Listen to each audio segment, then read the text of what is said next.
Okay, welcome. Let's see, we're doing Seeking Sister Wife, Season 5, Episode 7, Seeking Answers. What'd you think of it? It was mostly boring. Everyone annoyed me. And kind of stupid. There wasn't a person on this episode that I liked other than Danielle's family.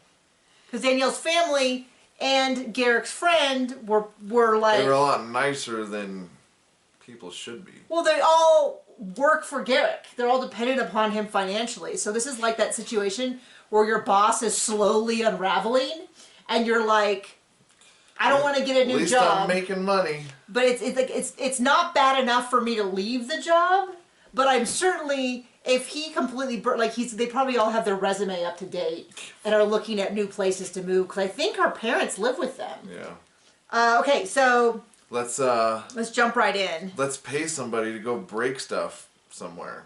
Let's do that. I don't know if we even have one of those around here. Because it's stupid. Okay, well anyway. I mean, we have a backyard, so we do have that. We do have junk. We could go out there. We in fact have a printer we could go beat up. So anyway, let's start with the Merrifields. Oh. They're back in Colorado. I had to look it up. They are, it looks like maybe an hour or two straight west of Colorado Springs. And Danielle's being a real harpy this episode. Oh yeah. Your opinion doesn't matter. Shut it up. That's your Garrick impression, right? Well, also, that's me, because I don't want to hear it. Like, well, you chose this, your opinion now doesn't matter, so go complain to somebody who cares. Not me, not Garrick, not anybody on TV. Yeah, I mean, she should be figuring out some other stuff. Like a boyfriend, or a job, or how to get away from this crazy person. This is her job, right now. I mean, it is. She's on TV. She's paid to complain about what she chose. Well, the thing about it is you just kind of go... I have no sympathy for her. Grow up. Make better decisions. Wow, you are... I'm just so over her and serial killer-eyes Garrick. Well, he's just so awful. And it's like, the part of it goes, why are you still pretending that anyone believes that he cares about your opinion? I know, come on. What she should be doing is figuring out a way that he never returns from Brazil. That's how it should be working. Or disappearing. Or... Yes, that was what I was implying. Yeah. But instead, she harasses him while he's making dinner. And he clearly doesn't care. Don't make it... You're making this sound like harasses my ears. Mine own ears. Okay, John. I was supposed to be the cranky one today, and you were supposed to be the one who sits quietly. Although people have really appreciated... Nana boo-boo. People have said, man, John has really gotten into this, and I like it. And some people... we have a lot less... We used to get a lot of comments that were like, I don't understand why that guy's there if he hates it. And other people were like, shut up, that's the thing, that's the deal. She likes the show, and he hates it. Hey, maybe you shouldn't watch this channel if you're too stupid to understand the dynamic. Yeah, if you don't get what a bit is, then maybe don't... No, but... Wrong place for you. But that has... I don't think I've seen any of those kind of comments in forever. Because as soon as we started making a little bit of money, you were like, motivated! I need to eat. So you know those like to keep food on the table. You know those food-motivated dogs that'll do anything for a treat? That's this guy. I mean, it's hardly unusual that people are like, oh, I'm paid for this? Well, now I'm more excited. So anyway, they've been back for several weeks. They sit down with... They didn't even really introduce them, but I guess we're supposed to just remember from previous seasons. Her parents, her brother, and the sister-in-law. Who all have some kind of brains. And I'm like, and Garrick in his tank tops. Man, he loves those tank tops. He must have them in every color. Now, we can't judge anyone for dressing the same in every scene, because there was just some nasty article that was making fun of... oh gosh, I can't think of what he is. He's a retired actor, and he's like 94, and they're like, he was seen in the same outfit 2 weeks apart. And I'm like, yeah, you want to see me in winter? You will see me in the exact one pair of shoes I wear, jeans that all look identical. I'll have a different t-shirt on underneath, but the same thermal sweatshirt and Carhartt jacket all winter. All we need is the money that Tim Cook made, because we do that. Who's that? Isn't that the guy from Apple? Steve Jobs? Steve Jobs is not Apple, right? Well, was Jobs? Or? Jobs was Apple. Tim Cook, I think, took over for him. Okay. But Steve Jobs was the one who always wore the black shirt. Or... You're correct. That's who I was thinking of. It's okay, you want to stab me again? I'm sorry. Who was the guy on Project Runway? Who was the Tim Gunn? No. One of the judges. Mizrahi? No, before Mizrahi. He took over for Mizrahi took over for him. And he always wore a black turtleneck, and they made some snide comment to him about how you wear the same thing every time. And he's like, yeah, so I don't have to think about it every day. And my clothes, I can picture him. It looks like she's pooping fabric, and he laughs so hard. Okay. And, I don't remember. I'll remember. Michael Kors. Oh, yes. Yep. He was good. He was a good judge. Sometimes. John has such strong opinion on everyone who replaced Michael Kors. You didn't like Isaac Mizrahi. Oh, I don't. You didn't like, who was the other guy who replaced Isaac? Posen? Zach Posen? Oh. You didn't like him either. They all tried too hard, whereas Michael Kors, deep down, was still remembered like what it was like to be, like how normal women dress. Anyway. Sorry, we got way off base. Garrick likes his tank tops. Yes. The family does not look thrilled. They sit down and they're like, well, we're engaged. And they're like, when did you start talking to this girl? They're like, 2 months ago. And they're like, and you met her once? Yes. You got engaged? And anytime anyone presents something to Garrick that he can't argue with, he says God shot his load on him. So there's that. He either says God told him, or he says it's no big deal if it's wrong. I'm pretty sure he said it my way, just with more words. He said, God told us while we were down there, we had this beautiful experience and we were laughing, and I'm like, that's delirium.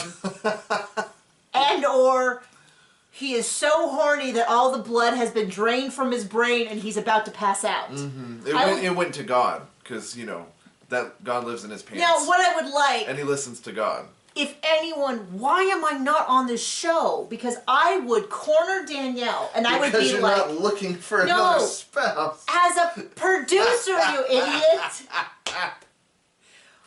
Because I would get Danielle... You would ask questions that are fun and hard-hitting and like... Well, I would ask Danielle alone, and I would be like, Garrick talks a lot about his religious experience with God telling him things. Why don't you share with us your experience? Because he keeps saying that you have these experiences. Because I'm pretty sure she would be like, well, I just trust Garrick. I didn't hear that. Or I mean, she says a lot of like, I think God wants us to do this. But she does not say, God blew his wind up me and I knew. Oh my or God. I had this supernatural excitement. Maybe God blows up Garrick and then he blows up Danielle's out. And how if it they goes. asked her in front of him, he would just stare at her with that big...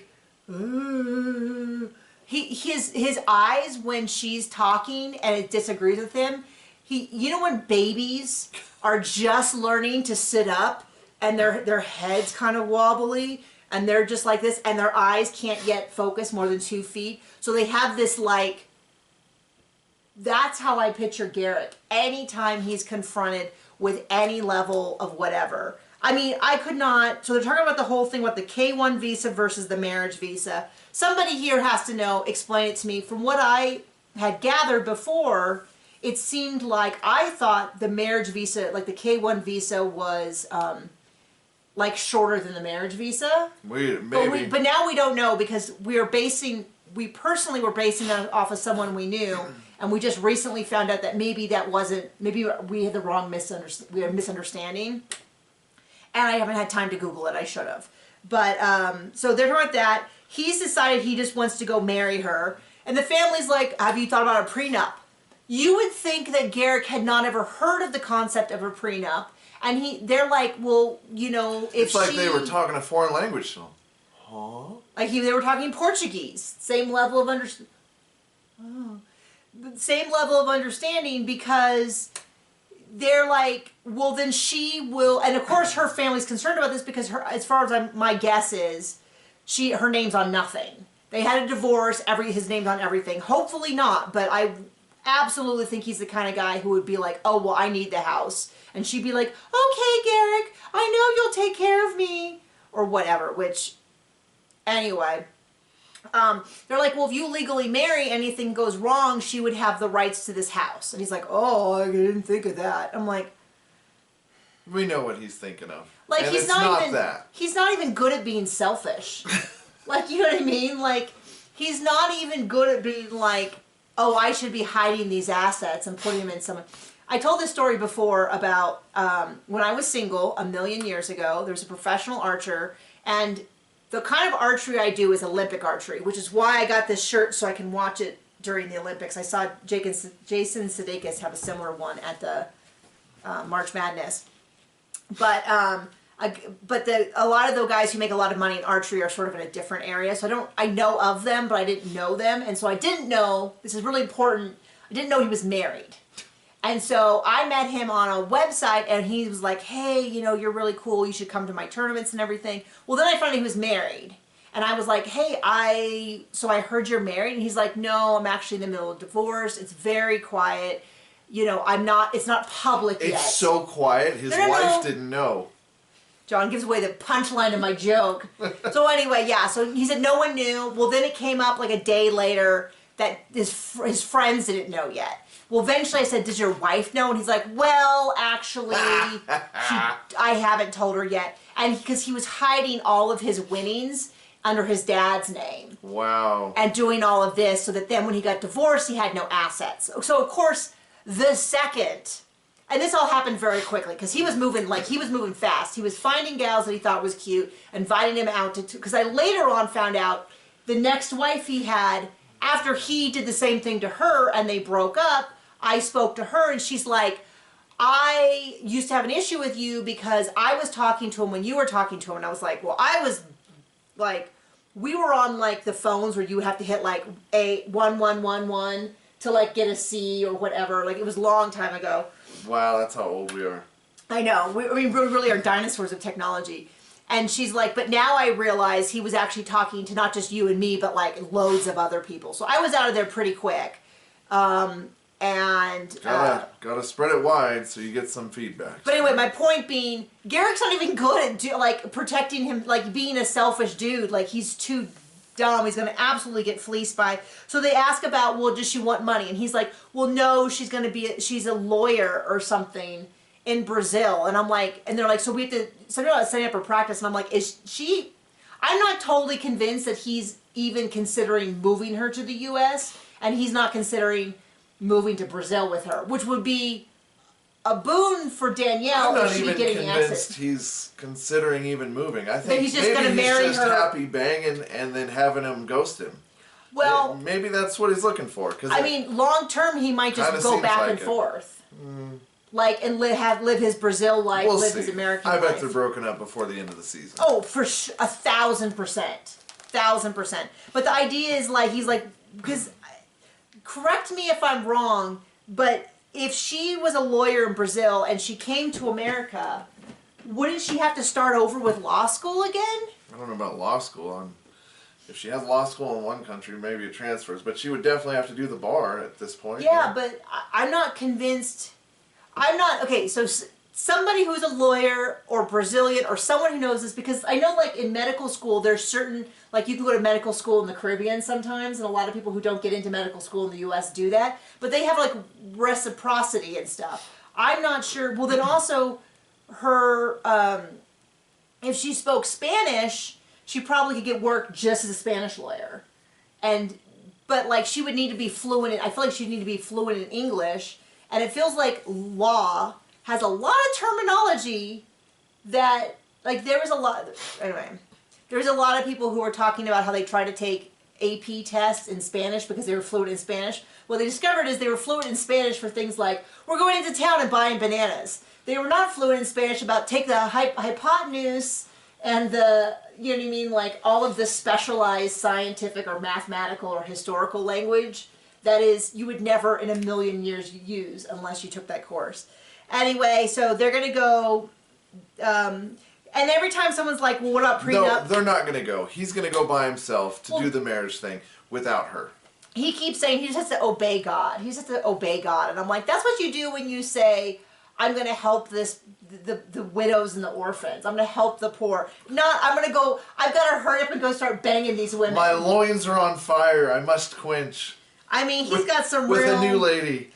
I mean, so then the cloud of the Holy Spirit, all that. So now they've been back for a month from Mexico, and Garrick's like, well, Danielle's having a problem. He goes on and on about how women are so emotional, which is from the guy who I've seen cry more actual tears than I've ever seen Robin with actual tears. Oh, any given episode with Garrick, there's like a 50-50 chance he's going to actually cry tears down his face. I don't have a problem with men crying, but I do have a problem with men being like, women are so emotional. And I got a problem with men crying horny tears. Well, yeah, horny tears I'm not that impressed with. But this whole, like, you gotta pick a lane, dude. You can't be like, I'm Captain Masculinity, women are so emotional, and then cry every time and not see the huge hypocrisy in it. Although I really think he specializes in it. So it's this clear Natalia, whatever. And this is where whatever respect I had for her on calling Garrick out on his crap is gone when I hear how she loves him so much. She's going to be a lawyer. Hey, she's got to get money. The only way my opinion of her will go up is if she does scam him.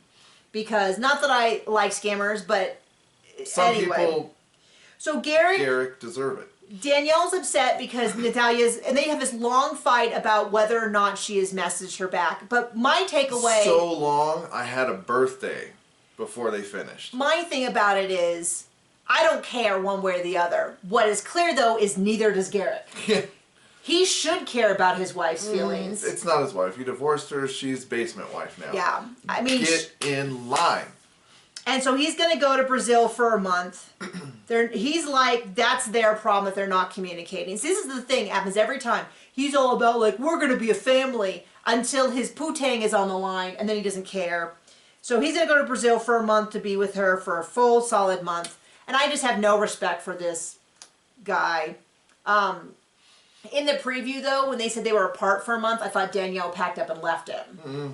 But what she should be doing is everything in her power to get everything transferred over into her name while he's gone. Through scam if necessary. Getting him to sign some forms down there so that she can get some money to fix the house or fix some issue with the bank or whatever. And he should come back to nothing. And she should have changed the locks. She's got her name on the house. A new boyfriend who lives there. She's taking him off the account so she can be like, I'm just doing it to protect our assets before she marries into the family. That's what, and I'll tell you what, if that happened... Oh man, that would make this show watchable. This would replace Sister Wives, but it's just not going to happen. So anyway, let's go, we went on too long for that. We're kind of in a weird mood. So then we catch up with Davises. It's been 2 whole weeks since she left, or whatever. They had that conversation. Then they're going to deal with it by going to a smash it room. I don't know, there was something really performative about this. You do a smash room, that's fine, but sitting and watching them do a smash room felt very much like, look at my frustration. And it's like... It was really dumb, and I am dumber for having watched it. Well, but then for them trying to convince us that this was some big cathartic moment and changed anything, and I'm like, it didn't change. Bull crap. There's not a part of that that makes me think that you guys walked out in any way, shape, or form transformed. It's like Marriage Boot Camp, which I love watching that show, but it's like the first part of the exercise before the therapist and the judge come in and explain what the exercise was, and then has them talk about it, and then has them have it was like just the part where they give them a puppet. Or they have them put their name on bricks. Like, it's not transformative in any way. What? Yeah. About as useful as putting a name on a brick, and it's so not fun to watch. And you were like, I feel kind of icky watching this. And I'm just over all of them, because it's like, this is my attitude on it. Yes, they explained to Danielle what they wanted. Danielle has gotten into it and found that while she's okay with the current dynamic, she doesn't feel comfortable moving forward. There's 2 options. She can stay with them and be miserable, or she can leave. Well, she tried leaving, and they basically guilted her into coming back. But now they're like, well, we also don't want the other option, which is you and stay and be miserable. And they're really, really pressuring her that she has to be okay. That's what they say. What? But what they want is for her to stay and be miserable and just shut up and deal with it. Just shut up and deal with it, yeah. But it's kind of those things where, and the example I gave is, if we got married and we thought we were going to have 3 kids, and we had 1 kid, and it was a lot harder than I thought. And I was postpartum, and my recovery was more difficult, and the baby was colicky. And you were like, well, we agreed we're going to have another baby within 9 months. And I was like, I cannot, my body cannot, I'm still sick, my recovery was really difficult, I'm still having trouble. This is all hypothetical. This is not what happened. But if the wife in this scenario then said, I don't feel comfortable moving forward, I think it's a legitimate thing. This is something that needs to be overcome together, especially if in that case, maybe the husband wasn't as supportive as he should be, or wasn't saying, you know, he was going to do half of the feedings and didn't. Like, things change. Because I see a lot of people saying, I don't care how she feels. She said, they told her they were going to have 5 wives. She needs to get on board. And I'm like, but it's okay to then be like, because of what has happened, things that I think part of what she's realizing is she already doesn't have enough time with Nick. It's already difficult enough. The baby that they're all expected to raise together is taking up more of her time than she expected. I'm guessing they used to come home from work and maybe bang, bang, bang, boom, boom room. And now they have a baby and he's passing off the baby to them so he can get a break. I'm just saying it's a little more complicated, and I think it's kind of weird for people to be like, when she was 22, she signed up to get 2 more wives, and now that she's been in an ongoing relationship, she doesn't know if she can handle it. Oh, well, she's somehow indentured. And they want her to marry the new gal. And so that's a little bit like, I don't know, that's weird. Anyway, so I'm already done with them. So they sit it down, they leave, they're like, we feel so much better. And then April keeps going, how can you guarantee to me that you won't leave again?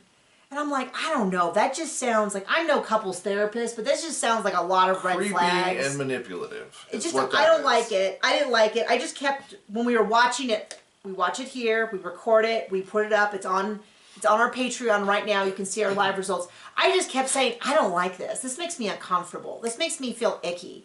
I just can't get into it. But eventually, she says, wow, I have a bunch of Garrick notes here. I was like, man, there's a lot of notes here. So eventually she says, yes, she's ready to date again. Based on the preview, that is not correct. So we will see how that goes. Then we have the Salahuddins. And let's just say that there was some deceptive editing, like all of it, about this next date. Oh yeah, where they asked him if they could have one-on-one dates, and I think he must say that in the future, because at some point in the future he says, yeah, I think we can have one-on-one dates, and his wife is shocked, but it didn't happen in this episode where they asked about it. And this really bothered me because they went to a pool hall, he met this gal, she is visibly significantly younger than them, and she acts significantly younger than them. But he talked her up, hit on her, and they went on a date. And then they spent the whole date dragging her, talking about how she's far too young, she's far too immature, she didn't dress accordingly, all these things. And I was like, and she seemed really, it was so cringy for me because, yes, she was too young. And it was a little embarrassing that he asked her on a date to begin with. But should be. The idea that I just felt like very much like they asked her on a date so they could talk about how they're so much cooler and more mature than her. And I'm like, don't do her like that. Like, what's wrong with you? Why are you, I used to feel like she was this beautiful woman and he was just this dude. I don't like either of them now. Because I thought the wife was like going out of her way to be like, look at what a loser you asked on a date. And it's like, hey, she's just being game for the camera. No one's that excited. So anyway, they're like 20 years older. I said that it looked like take your daughter on a date day. Yeah. And she comes in this, I don't even know what you describe it as. It looked like, you know those swimsuits that you buy that are like a little bit more modest, and so they're like swimsuit bottoms, and they kind of have a skirt that goes around it. That's kind of what her skirt looked like. Because you could fully see, I thought you could just fully see her lady bits, but it was like an underwear or a something that was the same material. But when she first walked in, I was like, well, that skirt's gonna show something. And then I was like, oh my gosh, and I'm like, oh wait, that's the same material. It's showing, it's like a skirt, but it's open in the front. So a skirt is like a short, so anyway. And he was like, oh, she showed up. She should have been dressed nicer. And I'm like, it's like a gastropub. There is no, this is how we dress to go out to a gastropub. Now maybe most of the people in the gastropubs that we go to are like people at lunch break. So they're everything from like a button-up shirt and pants to like families in shorts and t-shirts with their kids and their audibly loud iPads. So right off the bat, he starts, she's not dressed nice enough, they're not expectations, all of that. It's like, well, you want her business casual, you should have asked a 45-year-old woman. Yeah, right. And then they spend, she gets food and all this kind of stuff, and she's like really game. She's like, yeah, and talking, and they just spend their whole time judging her, and it made me so deeply uncomfortable. Like, yeah, it's not a match made in heaven, but you don't have to be dicks about it. You could be polite. You could be like, but, and then he leaves, and her and the gal, her name's Alexis, are talking, and just, she's like, I can't believe that these answers she's giving are just so awful. And I was like, oh, I'm sorry she's not an expert on polygamy and your expectations, because it's such a common thing that everyone grows up learning about. Right. And why didn't her mother sit her down and be like, well, when you are courting a man who already has a single wife, this is how you speak to the wife on the first date. It's like, you people, I don't like you. I don't like either of you. You and your husband can just go away. Yeah, that'd be nice. You think you're so much better than everyone else. You're lucky you got a single date. You just got ghosted from someone who I assume you bought an airplane ticket for. Kind of curious if whether that was a refundable ticket or not, and whether or not she ever had the ticket. Yeah, right. Get money. Anyway, so then he's like, oh, I gotta get her out of here. So they do the whole goodbye thing. She thinks they had a great time, and she's like, I'm excited to get to know them again. And I'm like, oh, this makes me so deeply... Just wait till you see yourself getting clowned on TV. Yeah. By the way, dear, if you happen to come across this, you can go on Reddit, or you can reply and share all of your feelings. I'll do a Zoom interview with you. There we go. You can tell me all about what really happened, which is, I'm guessing the producers came over and said, please, please, can you go on a date and pretend that this isn't the worst idea ever, and just be kind of open on it. We'll pay you $150 for your appearance, for every time you appear. And she's like, great, I'll appear every episode then. Yeah, right. So anyway, they send her away. They're like, well, next time it'll be better. And I'm like, okay, whatever. Yeah, they pretend the date's over, and then they just sit there and eat and talk. Right. After she leaves. Okay, and so this is going to be very quick. The Ryan family, that's Becky. I still think Becky's so off. And Justin. Oh, brother. They come back, they get home, and talk about how sad they are, and then they explain to us in detail how terribly rude it was for her to say no to them after they drove all that way after she said not to. Yep. So, anyway, he says he's done with her. And I'm like, good, because she's living with someone else. I think that's the only option. But they're going to try again. And based on the previews, they found someone who barely speaks English, who I'm not sure even knows what's happening. And, yeah, I'm pretty sure one of their must-haves is doesn't understand consent, right? I mean, yeah, is totally fine with just doing whatever he says. So we'll find out. So thank you for joining us. And if you got through all the rambling... then good for you. What else do we do in our other time that we're not doing this? Sister Wives? You write books. Oh! I write novels. Boom! And in fact, this one... So you've written two? Mermaid in Troubled Waters is free as an ebook in the next week or so. So if you want to get a free ebook. Also, if you look below, I have a bunch of audiobooks available on YouTube. I have 5 different series. I have an archery themed one. I have some magic based themed ones. This one's also magic based. Boom. A little like Murder, She Wrote meets Bewitched or something like that. I have a space one, which is like Star Trek versus Murder, She Wrote. All my books are basically Murder, She Wrote, because that's the genre. I have one sweet romance set on a movie set based on a TV set we were on once. And we also have Patreon. We also have Patreon. You don't have to join, but you can. You can come hang out with us. It'd be cool. So thank you for joining us. Have a great day. Bye-bye. Go watch women's sports.